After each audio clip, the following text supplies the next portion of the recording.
Salut à tous, salut la guilde, j'espère que vous lootez bien et aujourd'hui on va faire le tour des meilleurs builds de Path of Exile pour les premières semaines. J'ai pu vous poser sur camilabs.fr la traduction de la plupart de ces builds avec toutes les sources, des vidéos de gameplay, des explications des auteurs, etc. Vous retrouverez évidemment les articles dans camilabs.fr et je vous mets le lien vers l'article top build où vous avez comme ça la possibilité de naviguer vers tous les builds. Sinon vous les trouverez au niveau du menu à ce niveau-là, donc build Path of Exile 2 et vous avez la liste des différentes classes. Bref, pour ne pas manquer les prochaines vidéos et surtout les builds à venir, n'oubliez pas d'exploser ce bouton rouge, d'activer la cloche. Sur ce, c'est parti.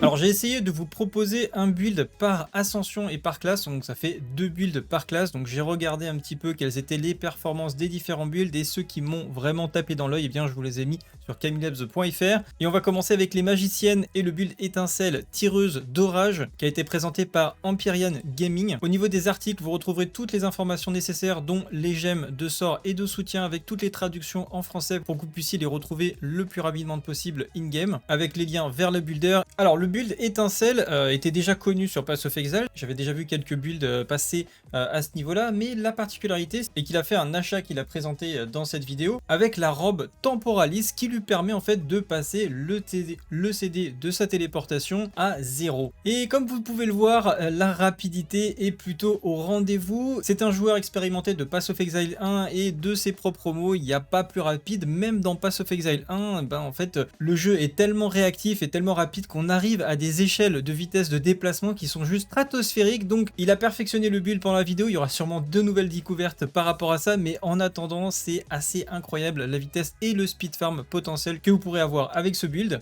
Donc un build extrêmement mobile, extrêmement puissant, beaucoup de DPS, que ce soit en mono-cible, en multi-cible, donc à ne pas manquer. Le prochain build que nous allons voir, c'est une ascension magicienne Chronomancer Comet, donc vraiment porté sur le givre avec beaucoup de dégâts de zone, donc c'est vraiment un build plutôt, ça ressemble à des météores en fait, un build météore mais vraiment orienté sur le givre. Donc on va jouer avec la Nova, on va jouer avec les météores de givre, les comètes donc qui arrivent et qui s'écrasent sur les packs de mobs. Les murs de glace apportent de la sécurité, du contrôle et on fait tout exploser, ça fait énormément de dégâts. Donc pour ceux qui aiment bien les builds contrôle et portés sur le givre, ça devrait beaucoup vous plaire. Et pour ceux qui aiment bien les invocations, c'était la grande question, est-ce que Path of Exile 2 réussira à faire fonctionner un build d'invocation jusqu'à la fin de jeu? Et la réponse est sans aucun doute oui. Celui-ci a été présenté par Kusnier pendant son livestream et sur sa vidéo YouTube et son build est tout simplement monstrueux du niveau 1 jusqu'à la fin de jeu. C'est un build qui roule littéralement sur le leveling, donc S tier, leveling S tier, fin de jeu.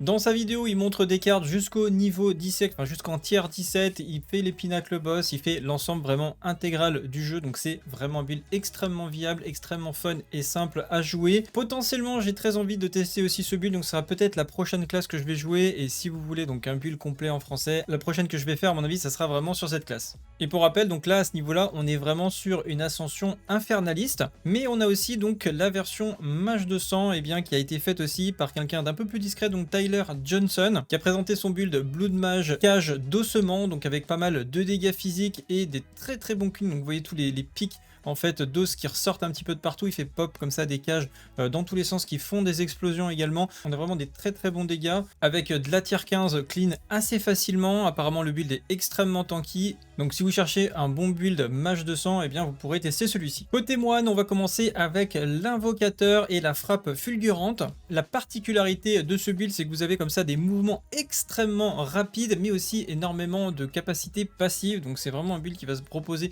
sur énormément d'aura. Et le monk de manière générale, enfin le moine de manière générale sur Path of Exile 2 a montré des très bonnes performances déjà sur cette version en accès anticipé. Et si vous aimez un build bien dynamique, bien rapide et qui envoie du lourd, que ce soit sur le clean en multi-cible mais aussi sur les boss, et bien vous pourrez tester cette version. Et toujours pour le moine, pour ceux qui chercheraient quelque chose d'un peu plus original, et bien vous avez une version où on peut utiliser un arc puisque c'est la version pluie de flèches. Le build a été développé par Spitzy et il a expliqué tout ça en détail, mais vous avez vraiment la possibilité d'utiliser vous utilisez votre arc et vos flèches pour faire énormément de dégâts, que ce soit mono-cible et multi-cible avec votre moine.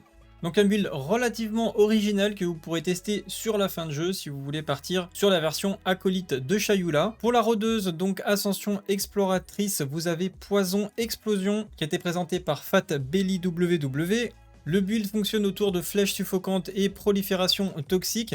Le but étant d'apporter énormément de contrôle et donc d'empoisonner évidemment les différentes cibles. Et si vous préférez plutôt partir côté Ascension Sagittaire avec la flèche éclair, vous avez cette version que je préfère personnellement qui est beaucoup plus violente et assez stylée avec des éclairs qui tombent du ciel et de partout. Je la trouve assez satisfaisante aussi à voir. Un build qui donne vraiment en tout cas envie d'être joué, je pense. Et les dégâts semblent être incroyablement monstrueux, en tout cas sur le multi-cible, ça a l'air assez énorme. Il avait été présenté donc sur sa version originale par Fubgun. Ensuite on a le build mercenaire grenadier que je vous avais déjà présenté dans une vidéo. C'est un bon build qui marche très bien, il est assez facile à prendre en main également, mais au vu des différentes classes et des différentes builds que je suis en train de découvrir sur Path of Exile 2, je pense que sa faiblesse ça sera surtout sa lenteur.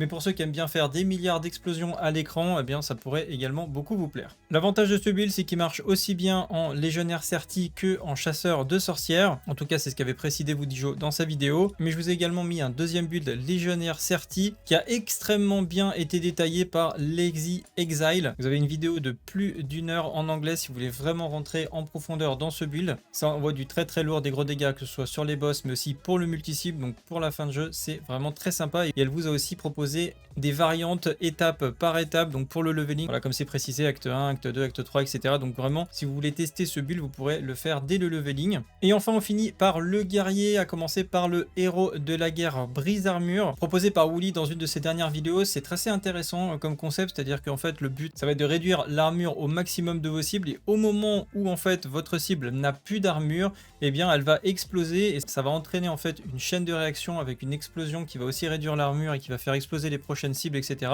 Donc vous avez un côté comme ça, engrenage au niveau des explosions, et plus il y a de mobs et plus ça peut faire mal.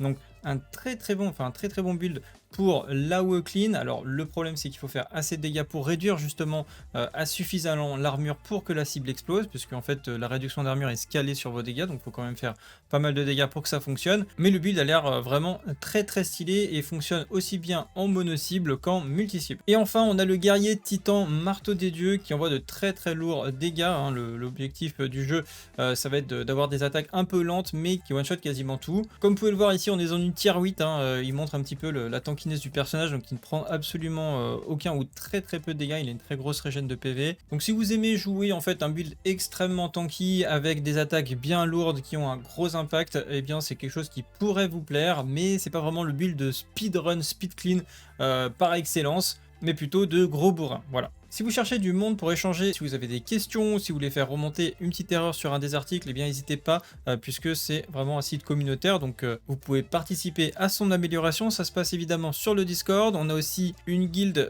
pour Path of Exile qui est en plein recrutement. D'ailleurs on est passé à 60 emplacements, on va augmenter progressivement en fait les emplacements du clan. Donc si vous voulez nous rejoindre et que vous cherchez une communauté active, eh bien ça se passe encore une fois sur notre Discord que vous trouverez en description. Et pour ma part en tout cas c'est tout pour aujourd'hui. J'espère que cette vidéo vous a plu. Si c'est le cas, likez, partagez, abonnez-vous. On se retrouve dans la prochaine. Salut à tous, c'est le Guild. Ciao, bye!